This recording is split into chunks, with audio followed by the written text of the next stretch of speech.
आज इथे जो वॅक्सिन फॉर होप हा अभियान राबवण्यात आलं आहे हा फक्त सध्या प्रायोगिक तत्वावर इथे फक्त प्रायव्हेट हॉस्पिटलमध्येच राबवण्यात येणार आहे, पूर्ण अक्रॉस स्टेट राबवण्यात येणार आहे. हे आज आदित्य बिर्ला मेमोरियल हॉस्पिटलच्या वतीने हा उपक्रम त्यांनी सुरू केलाय.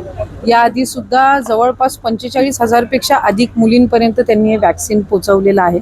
आज प्रायोगिक तत्वावर त्यांच्या वतीने 5,000 मुलींना पहिल्या टप्प्यामध्ये त्यांच्या या उपक्रमाच्या ते हे वॅक्सिन देत आहेत. आणि शासन म्हणून सुद्धा आरोग्य विभागाकडे या संदर्भातली विधिमंडळातील आज उमाताई सुद्धा इथे आहेत. अण्णांनी सुद्धा या उपक्रमामध्ये खूप सहकार्य केलेलं आहे. साधारणपणे हे वॅक्सिन जर आपण बघितलं तर 2,000 ते 2,500ला ते एक वॅक्सिन उपलब्ध होत असतं. आणि एक महत्त्वपूर्ण हा उपक्रम आहे. आज जरी 5,000च्या टप्प्यापर्यंत त्यांनी पहिल्यांदा उद्दिष्ट ठेवलं असेल तरी याही पलीकडे या महानगरपालिका क्षेत्रातील अधिकाधिक मुलींपर्यंत पोहोचण्याचं त्यांचं उद्दिष्ट आहे.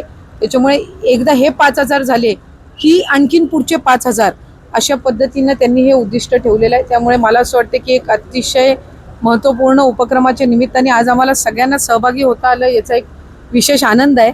आज महानगरपालिका शाळेतल्या ज्या मुली आहेत त्यांना पहिल्या टप्प्यामध्ये आज लसीकरणाची त्यांच्या वॅक्सिनेशनची सुरुवात होत आहे. आणि मग त्याच्यानंतर ते हॉस्पिटलच्या बाहेर पण जे स्थानिक सगळे जे लोकप्रतिनिधी आहेत, वेगवेगळे जे NGOज आहेत आणि असोसिएशन्स आहेत, क्लब्स आहेत, त्यांच्यासोबत असोसिएट करून ते पुढे आपल्या या क्षेत्रामध्ये जास्तीत जास्त लाभार्थ्यांपर्यंत किंवा मुलींपर्यंत पोहोचण्याचा त्यांचा प्रयत्न राहणार. सरकार म्हणून निश्चितपणाने आम्ही महिला व बालविकास म्हणून आरोग्य विभागाकडे या संदर्भातला एक सकारात्मक प्रस्ताव आम्ही त्या पुढे ठेवू. आणि एकाच वेळेला जर सगळे म्हणजे जसं आज आदित्य बिर्ला मेमोरियलनी घेतलेला आहे की पहिला फेज त्यांनी 5,000चा ठेवलेला आहे, अशा पद्धतीनं शासन म्हणून किंवा आरोग्य विभाग आणि महिला व बालविकास विभाग म्हणून जर आम्ही तो फेजेसमध्ये घेऊ शकलो तर मला वाटतं निश्चितपणाने हे राज्यातील जी नवी पिढी आहे, कारण हे वॅक्सिनेशन जे आहे ते 9 वयोगटापासून 16 वयोगटापर्यंतच्याच मुलींना हे देता येत असतं. त्याच्यामुळे यात अधिकाधिक लाभ हा आपल्याला पुढच्या पिढीपर्यंत त्यांना सर्वायकल कॅन्सरपासून प्रिव्हेंट करणं म्हणजे त्यांना जास्तीत जास्त त्याच्यापासून बचाव करण्याच्या दृष्टिकोनातून हा उपक्रम निश्चितपणाने महत्त्वपूर्ण ठरेल. त्यामुळे आम्ही त्यासाठी आरोग्य विभागासोबत समन्वय साधून हा एक फेजेसमध्ये कसा राबवता येईल यासाठी पावलं उचलू. आपल्या पक्षाचे मंत्री आहेत त्यांच्यावर आरोप होतोय की त्यांनी मंत्रिमंडळात उचलले. मला असं वाटतंय की त्यांच्यावर वेगवेगळ्या पद्धतीनं आरोप करण्याची जी काही एक मालिका आहे ती गेल्या अनेक दिवसांपासून सुरू आहे.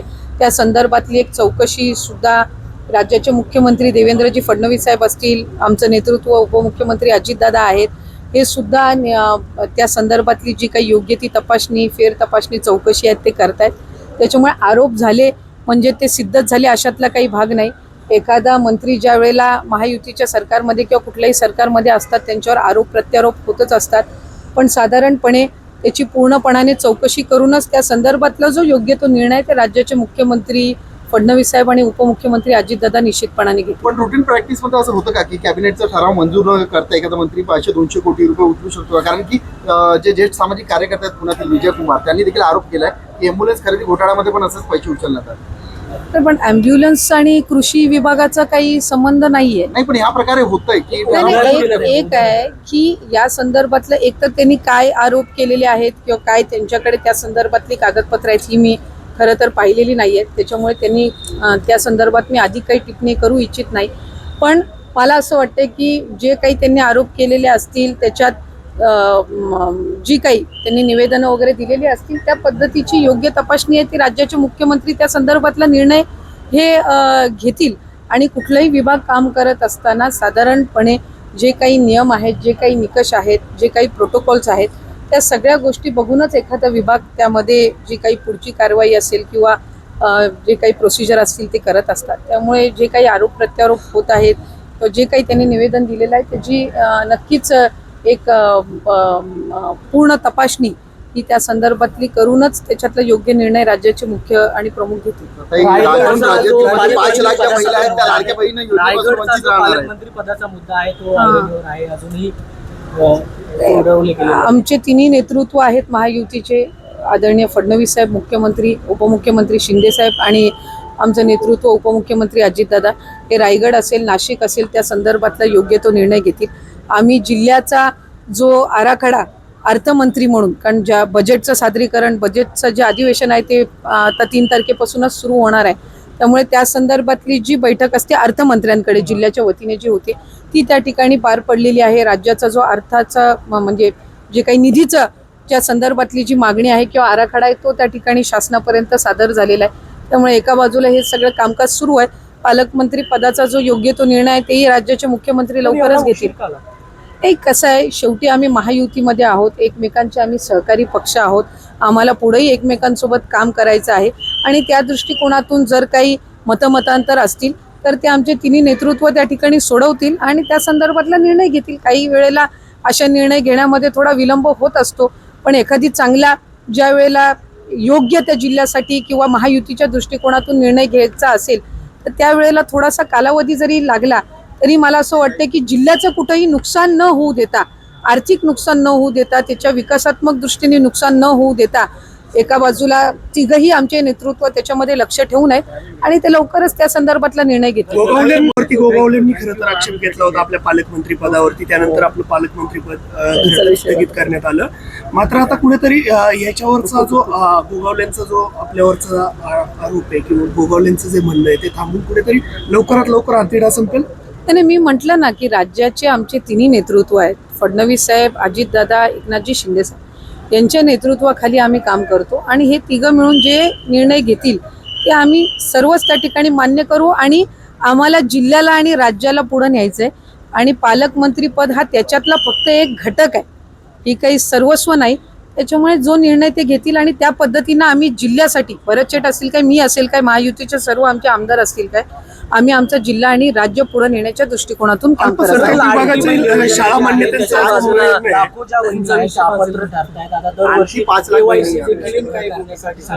नाही, एक तर मला आपल्या सर्वांच्या माध्यमातून लाडक्या बहिणींना सांगायचंय की ही जी शासन निर्णय जो आम्ही लाडक्या बहिणीचा निर्गमित केला याच्यामध्ये आम्ही कुठलाही बदल केलेला नाहीये. ही मला सर्व आपल्या माध्यमातून लाडक्या बहिणींना सांगायचंय की कुठलेही निकष आम्ही बदल केलेले नाहीयेत. 2.5 लाखाचं उत्पन्न त्याच्यापेक्षा कमी असणं लाभार्थी असण्यासाठी हे आम्ही त्या ठिकाणी निश्चित आधीच केलेलं होतं. दुचाकी वाहन असावं, 4 चाकी वाहन नसावं हे आम्ही त्या ठिकाणी निश्चित हे केलेलं होतं. ते राज्यातल्या रहिवासी असाव्या, सरकारी नोकरदार नसाव्या, हे जे सगळे निकष आहेत हे पहिल्या शासन निर्णयामध्ये निर्गमित केलेले आहेत. त्याच्यामध्ये कुठलाही बदल आम्ही केलेला नाहीये. आम्ही ज्या वेळेला पहिलं ऑगस्ट महिन्यामध्ये ज्या वेळेला स्क्रुटिनी चालू केली त्यावेळेला 70-75 हजार अर्ज असे होते की जे पात्र होत नव्हते, जे त्यावेळेला ड्रॉप करण्यात आले होते. सप्टेंबरमध्ये स्क्रुटिनी केली त्यावेळेला तर 1 लाखापेक्षा अधिक असे अर्ज होते की जे पात्र होत नव्हते. त्याच्यानंतर ऑक्टोबर महिन्यामध्ये सुद्धा त्या पद्धतीनं होतं. त्यामुळे अशा पद्धतीचं लाभार्थ्यांची संख्या कमी जास्त होणं हे काही अचानक केलेलं आहे अशातला काही भाग नाही.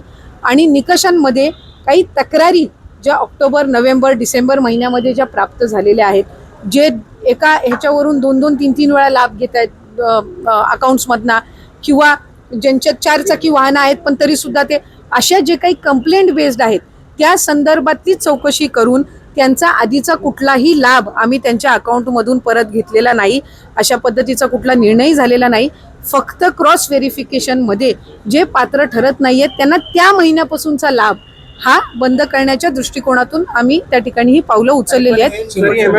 आपण असल्या प्रकारची कुठलीही स्क्रुटिनी न करता आम्ही असल्या प्रकारची मी आपल्याला त्या संदर्भातली माहिती ही मगाशी सुद्धा दिली की आम्ही ऑगस्ट महिन्यामध्ये ज्या वेळेला आम्ही स्क्रुटिनी करायला सुरुवात केली त्याही वेळेला 77,000 पेक्षा अधिक महिला या अपात्र झालेल्या होत्या. ऑगस्ट महिन्यामध्ये, सप्टेंबरमध्ये केली त्याही वेळेला 1 लाखापेक्षा झाल्या होत्या. ही एक कंटिन्युअस प्रोसेस आहे, ही काही निवडणुकीनंतर चालू केलेली नाही. इन्कम टॅक्स आणि आरटीओच्या माध्यमातून जशी स्क्रुटिनी करताय कडक, अशी त्या काळात न करता सरसकट लाभ दिले. त्या काळामध्ये अजितदादा असतील, देवेंद्र फडणवीस असतील, एकनाथ शिंदे साहेब असतील, हे सांगत होते की कुठलीही महिला त्यापासून वंचित राहणार नाही.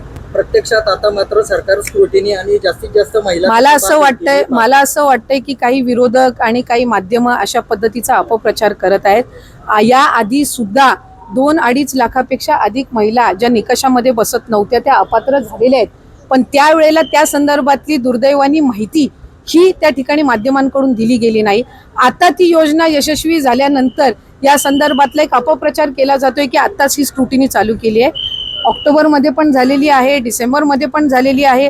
आणि मी आपल्याला वारंवार सांगत आहे की कंप्लेंट बेस्ड स्थानिक जिल्हा प्रशासनाकडून ज्या वेळेला कंप्लेंट्स प्राप्त होतात त्यावेळेला काही माध्यमच आम्हाला सांगत होती की अशा पद्धतीच्या काही चुकीचे काही हे मिळते तर आपण त्याच्यावर काही ना काही जे गरजू आहेत त्यांच्यापर्यंत हा लाभ पोचला पाहिजे. त्यामुळे सप्टेंबर ऑक्टोबर महिन्यामध्ये पण ही अशा पद्धतीची व्हेरिफिकेशन झालेली होती. आता आणखीन ऑक्टोबर नोव्हेंबरमध्ये काही कंप्लेंट प्राप्त झालेल्या आहेत तर त्या संदर्भातली सुद्धा सुरू आहे. आणि ही एक कंटिन्युअस प्रोसेस आहे.